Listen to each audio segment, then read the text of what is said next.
but it wasn't to hunt my daily sup. Ladies and gentlemen, if we go back, and we could go back a trip down memory lane here. I thought for this it wouldn't hurt if we went and we looked at some code that we've seen over the course of the semester. So here was our first little cleaned up C program. Believe me, I don't want you to, from the last class, run away in fear by showing you the bad code version of this, right? That'll be adding insult to injury. But you'll notice the structure. Main is called. How is it called? Well, there's a little bit of magic there. Somehow the C loader, when it loads your program, it calls main, right?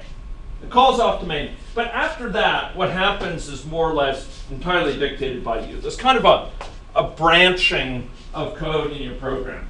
Your code in main calls off to several things. And each of these things might call several other things, right? And we actually saw in a profiler some evidence of this. So this kind of, somehow there's a deus ex machina. It sort of calls your main with some bit of magic there. And then after that, your main just calls off to things, right? So here it calls determine count iterations, and that calls a couple of things to parse values, etc. And then it calls read state, and that calls off perhaps the things to parse, this value in the text file, does that mean a 1 or a 0? And then run scenario, and that calls off to a bunch of things and write state. So it's kind of a call off to your thing, and then after that, it requests a bunch of services and just performs a bunch of things under your control, right? Pretty straightforward. And this is how we teach programming by and large. We teach programming as sort of you write this and you dictate what has to happen now. You call this, that calls that, and you're writing all this code and it's all under your control. Each of these steps, maybe some of them are running on different threads, maybe some are running in different languages, but they're basically under your control. You're dictating what gets called when, what services you need, and you request them from libraries or your own code. Does that make sense? Okay, let's, and this hasn't changed much, right? And the different languages. We've seen this in different languages, maybe more than you'd like, but here's a very different language, right? Here's Python. And here we had kind of this read input and run scenario, and run scenario did this, and it went down this, and it called off to this method here to so it was calling with the current space. It was doing an appropriate map with an appropriate cell here, and it was basically performing. This is a sort of the loop by which it was mapping over the elements of the space according to indices, and it was printing the things out. So it wasn't all that different, although it was wrapped up with some Python stuff. Here's Scala. Scala had some niceties associated with it, but here simulate, it determines the arguments, it calls read state, it calls run scenario and write state. Very similar conceptually. And, we could go look at the aspect J version, and it'll be a little bit different for having aspects, but still pretty similar kind of branching structure. This calls this. It's basically after we call main or its equivalent, it's all under our control, and we just request the services we want, right? It's our code that choreographs things. It requests this service. Hey, print this out for me. Get this value. Some of those things, those services, we write ourselves. Some the library provides us. And Scala and Python and C, they differed for what the libraries provided. But by and large, it was stuff that was this whole sort of metric. This whole approach of us requesting services and those services being done for us based on those requests. Well, ladies and gentlemen, the truth is we're entering a different, not entering, we've been living in a different age. And our program in some ways has probably underplayed the degree to which you're going to be grappling with a very different architecture for your programs. And this architecture is variously called inversion of control, or dependency injection, or you'll sometimes refer to somewhat facetiously as the Hollywood principle. And instead of us invoking services, saying, hey, perform this service for me, perform that service, and basically being in total control of our program after we start it, that's not the world that we often live in computationally now. And those of you who are in 371, if you think about your projects, if you think about working with Mac OS, the iOS app for the bed manager project, or we think about how Google Real-Time API works, or we think about how Firebase works. Increasingly, we're living in this world where the Hollywood principle applies. Don't call us, we'll call you. What I mean by that is, instead of being called once in a semi-magic way and we're in control, instead, our program is divided up into these little pieces that are called by external frameworks at the right time. Our program is not totally in control at all times. The system is in control, the framework around us. And we're just providing hooks for it to link into to call when it needs certain services done by us. But it's basically dictating the pace and the tempo of the evolution of the program. And this is therefore called inversion of control. It's not we're requesting services and asking them to be snappy about it. They are calling us and we're waiting for us to call them. So instead of having these kind of direct service requests that you've seen here in these different languages, what we instead seek to do is to kind of have a system where we have this framework around us, and then these frameworks call into our code at the right points. Okay? So don't call us, we'll call you. And this has been going on for a long time, the evolution towards this. You first started seeing it way back in the day with windowing systems. So I don't know how many of you have done Mac programming, or the Mac OS, or have done Windows programming, or similar X programming. But there you have this kind of overarching framework around you, and you provide things that are then sort of plug into the framework at appropriate pieces, and it takes care of kind of doing a lot of the work, and it passes your code, control when it needs it at certain key points. Like when someone clicks on something, your click handler gets invoked. When an event occurs, like the user presses a key on the keyboard, your WinProc gets invoked. This goes way back several decades, but increasingly it's the dominant paradigm. And I'd like to talk about why this is and why we see this at a level, and talk about several ways that you see it accomplished. Okay? Bearing in mind that you'll see very many different versions of this. And I'll just note here that I thought I had a nice slide of it, but looks like I won't be able to find it easily. But you'll find this in web-based frameworks. You'll find it for those who have taken 394 and simulation systems with how AnyLogic works. You'll find it within systems that provide support for graphical user interfaces, the sort of synchronization mechanisms that I mentioned in Google Real-Time API, etc. So let's take a look at why there's this move to this framework and how it's supported in three different ways. So let's talk first about a counterexample. So here we have a movie lister, and this movie lister wants to support a service where we are given a name of a director, poorly named org, and we find movies and go through the movies, and we locate the movies whose director is equal to this argument. And we return a list of the movies where the director is that appropriate person. And this is done in a naive way, but the point is that we have a need to get a finder to find all movies, okay? And that's this so-called movie finder, this finder here. And we're going to have this movie finder interface which is going to support this find all here, okay? So now when we say finder.findAll, we're not calling off to a specific named class, we're calling through an interface in Java. And that means we decouple the interface from the implementation. We're not calling off to a known specific class. We could do it with any class that supports this interface. Does that make sense?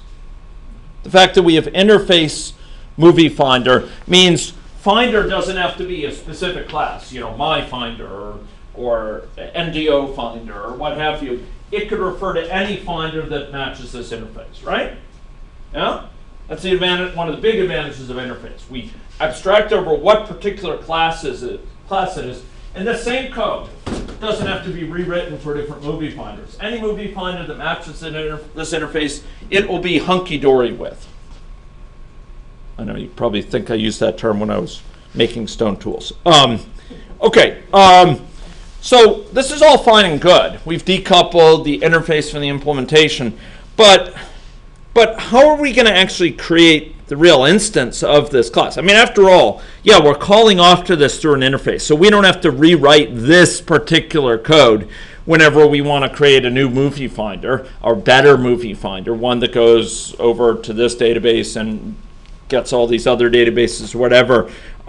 Every time we change the desired movie finder, we don't have to rewrite this code. But how are we going to get that movie finder into that code? Well, you know, one way to do that would be, and this is kind of a broken way, in this movie lister, we could have a constructor that calls off to request a new instance of this particular movie class. What's wrong with this strategy? What's wrong with this?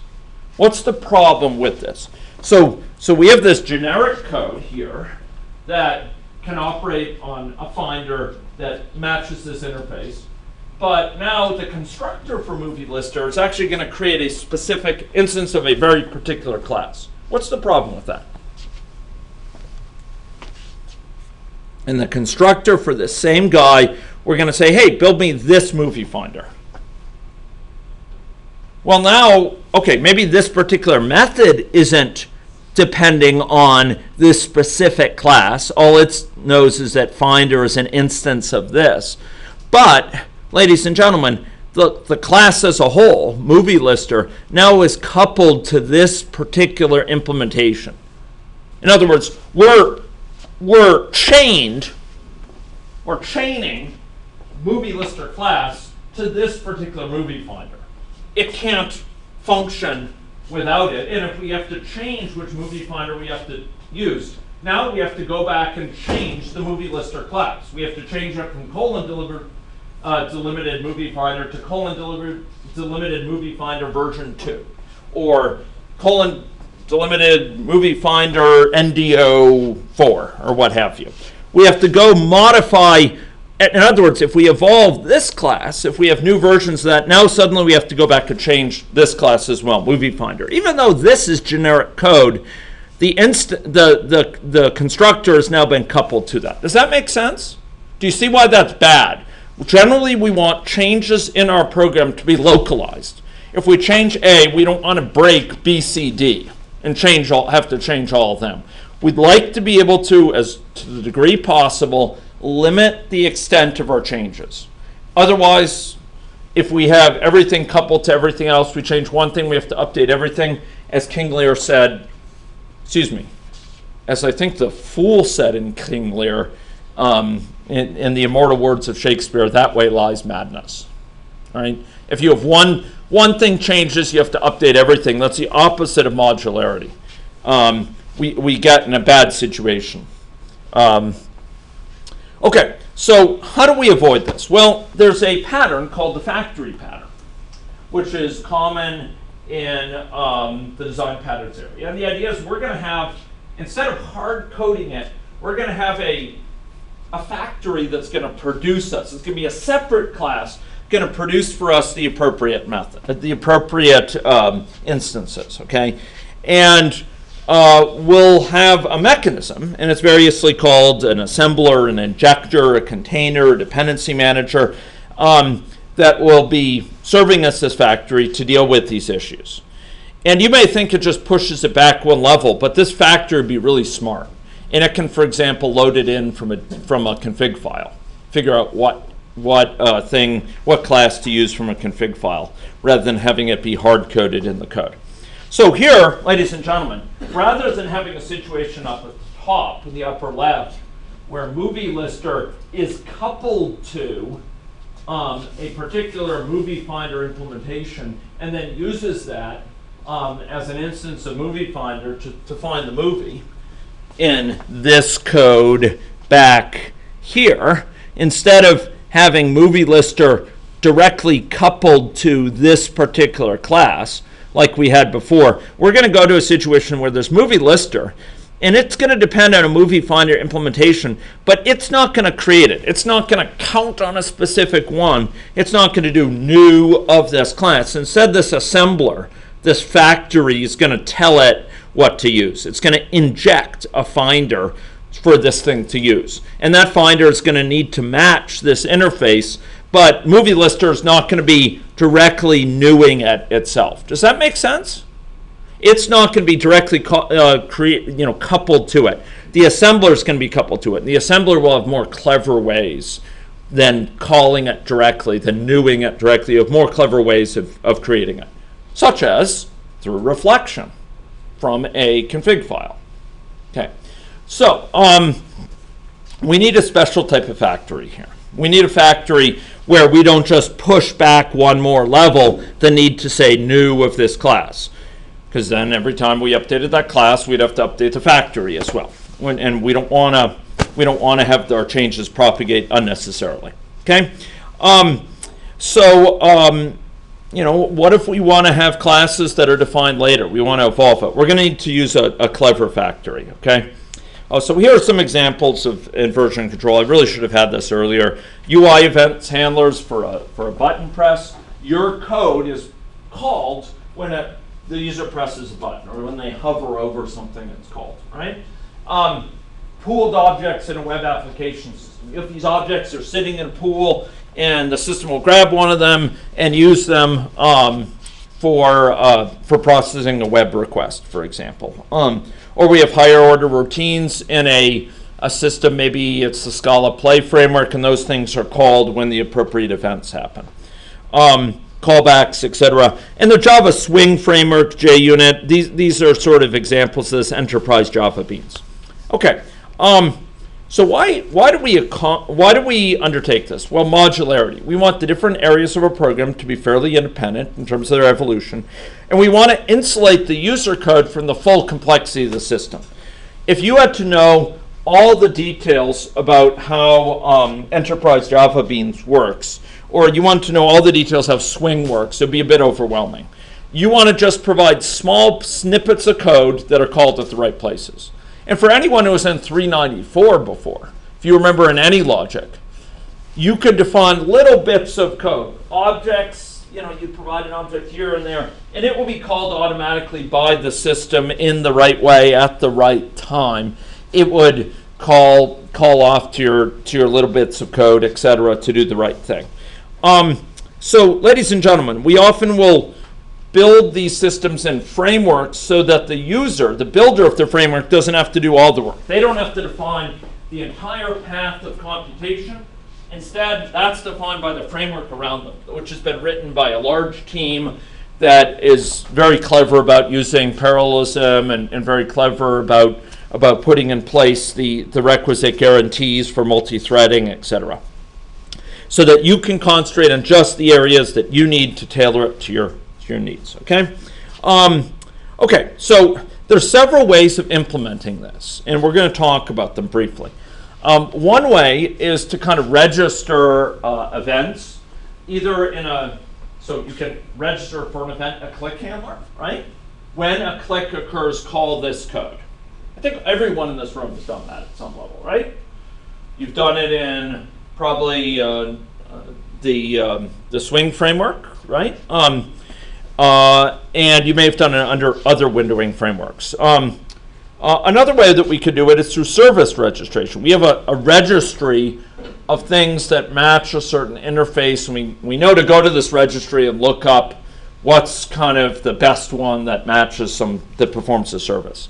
And a singleton is kind of a poor person's version of that. And then there's a thing called dependency injection, which actually goes and sets into an object what thing to use, what service to use, or that can do so through a constructor. So we're gonna go take a look at a couple of these methods as time allows. Okay. So one at the simplest is a singleton. Okay. And the idea here is that we're going to have a single location to go to and ask, what is the movie finder class that we should use?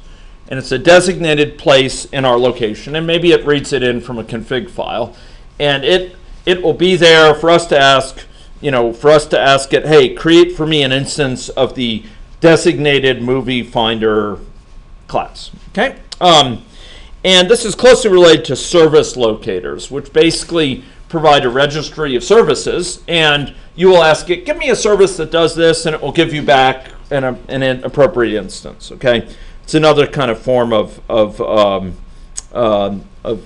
factory. So here we're going to have, for example, this movie lister. This is going to need the movie finder, and to get the movie finder, what it's going to do, it's going to call off to a service locator, and the service locator is going to basically say, hey, use this movie finder, and the movie lister will say, okay, I will use it. And there's an actual implementation that's been created by the assembler here and registered with the service locator. So this assembler thing is maybe going to read in a config file and see from the config file which class should be used in the config file, in text, which class should be used to find movies. And rather than having that hard-coded in the code, it's found in this config file. And the assembler will say, okay, you want to use that class? Let me build an instance of that class, and let me now register it in the service locator.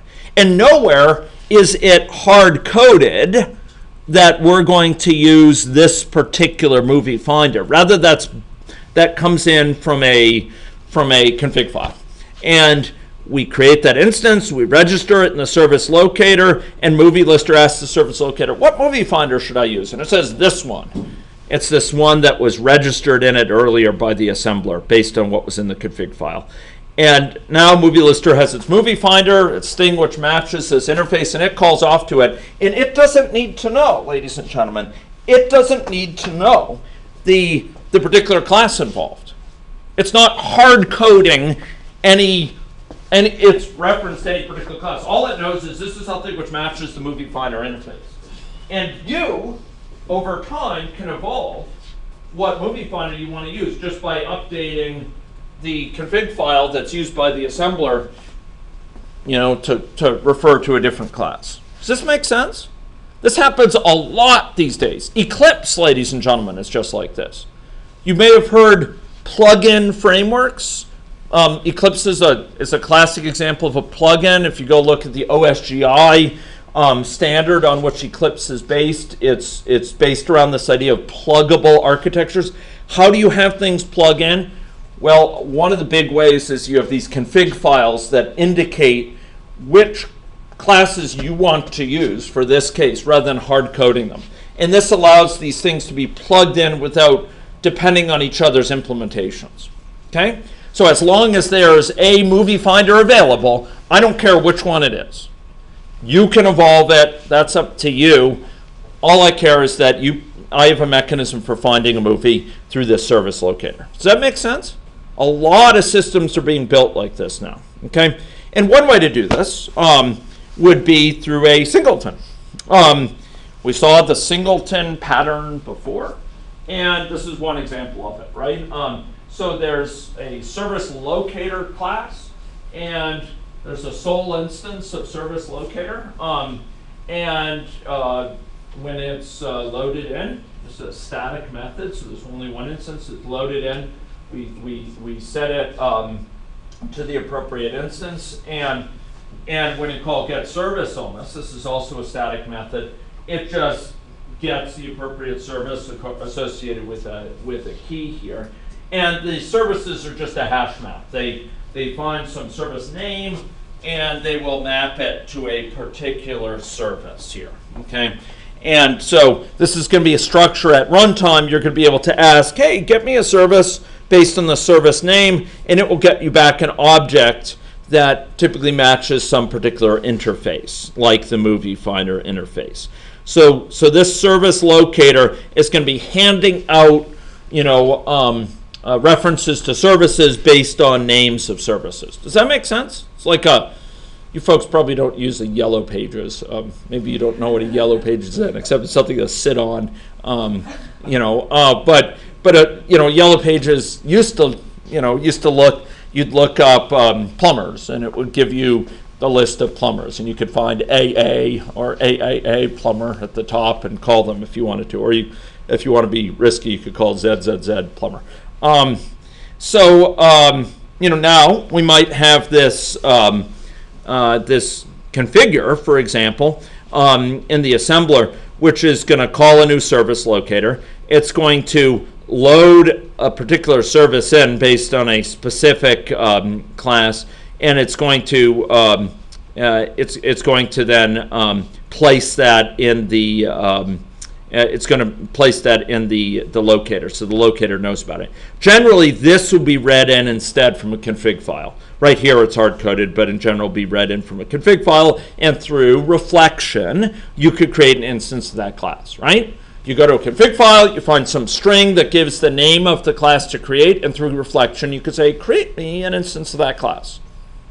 That's what reflection does. It allows you to call methods or call constructors based on the name of the method and the name of the class. Okay? So you could actually go here, instead of hard-coding it here, the name of this service, we're calling this load service here, which places the service identity associated with this key. The movie finder, it'll bind to this. This could be read in from a config file. Okay, this service, for example, could be modified if we wanted to have a dependency on a to support particular types of location, like a movie finder. So instead of returning objects here, instead of returning just generic objects, we could be finding particular movies.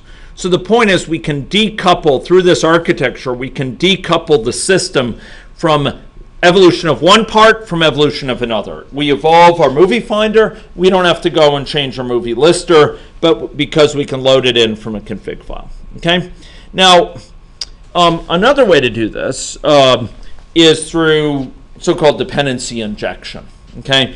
And here, we're going to do something that at a very high level has some similar elements, but we're going to achieve it in a somewhat different manner. We're going to again have this decoupling, but it's going to be accomplished in a different fashion. Okay.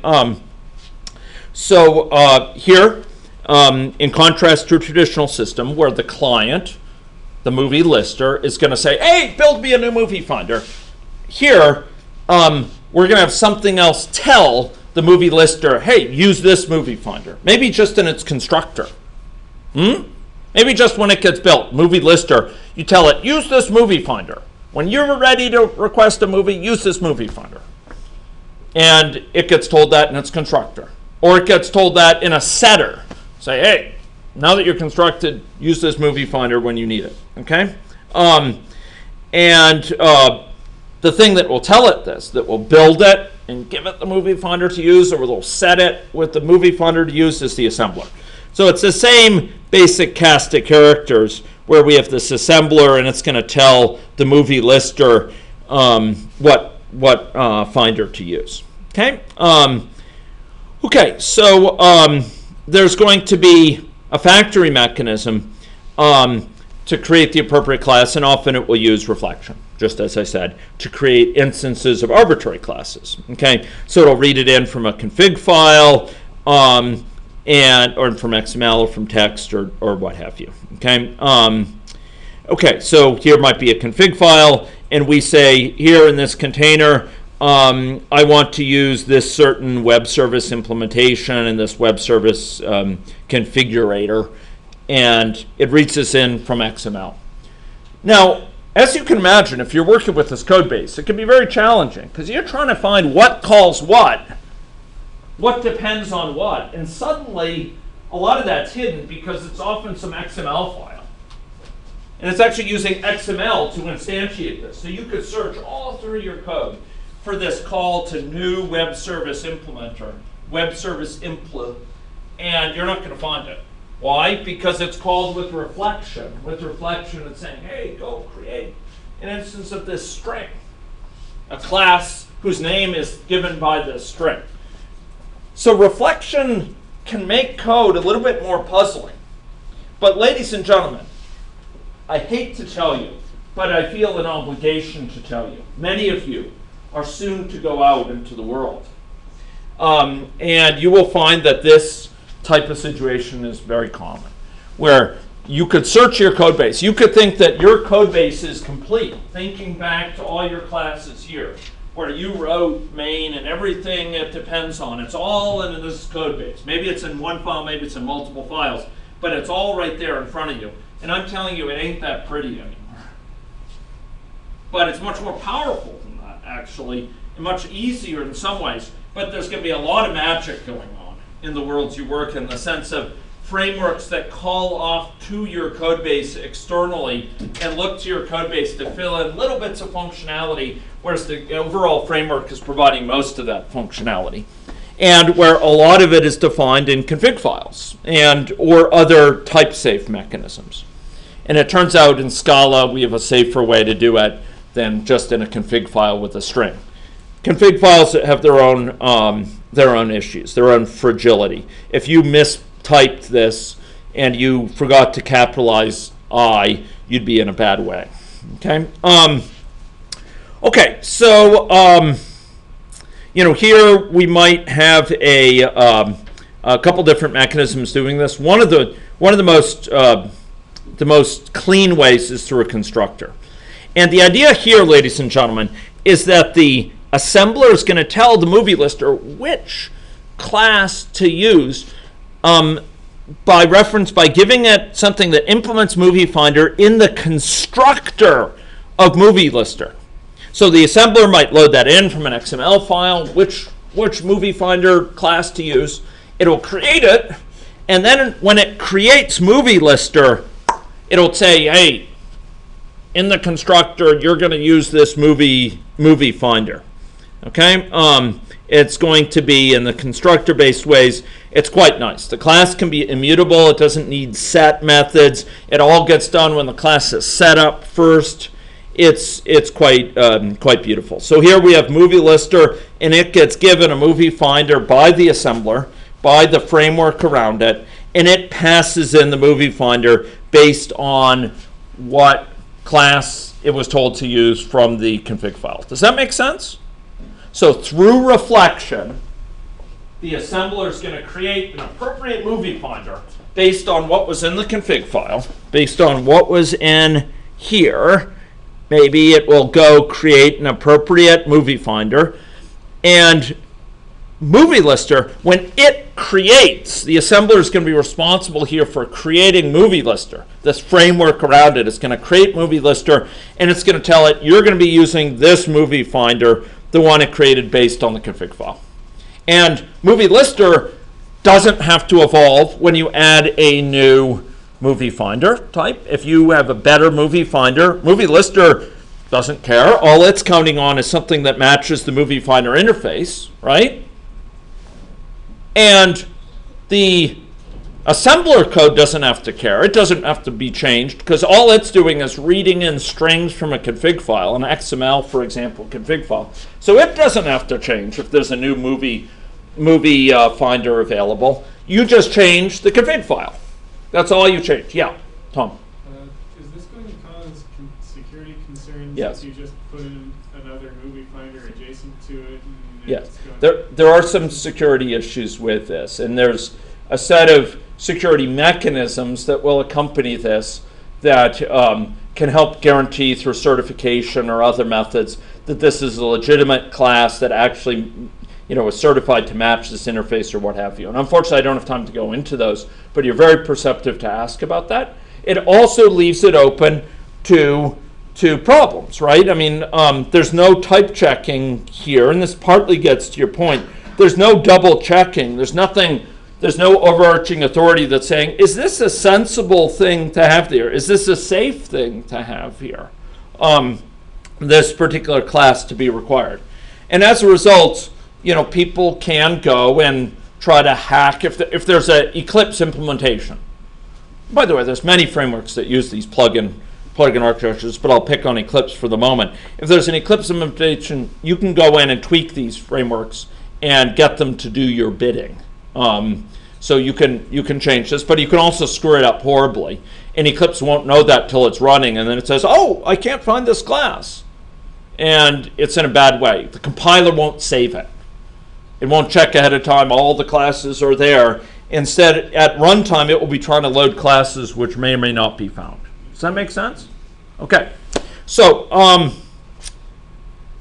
constructor-based dependency injection is one of the nicer ways. There are other ways that I consider less nice.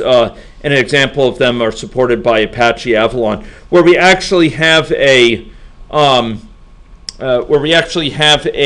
means of, after the object has been created, we actually have a setter of sorts that tells it which finder to use by an actual sort of mutator that changed things. And I don't have time to cover that. I think this is one of the cleanest ways to do it, and it's the only way I'll hold you responsible for. Okay, so ladies and gentlemen, I am going to stop this because we are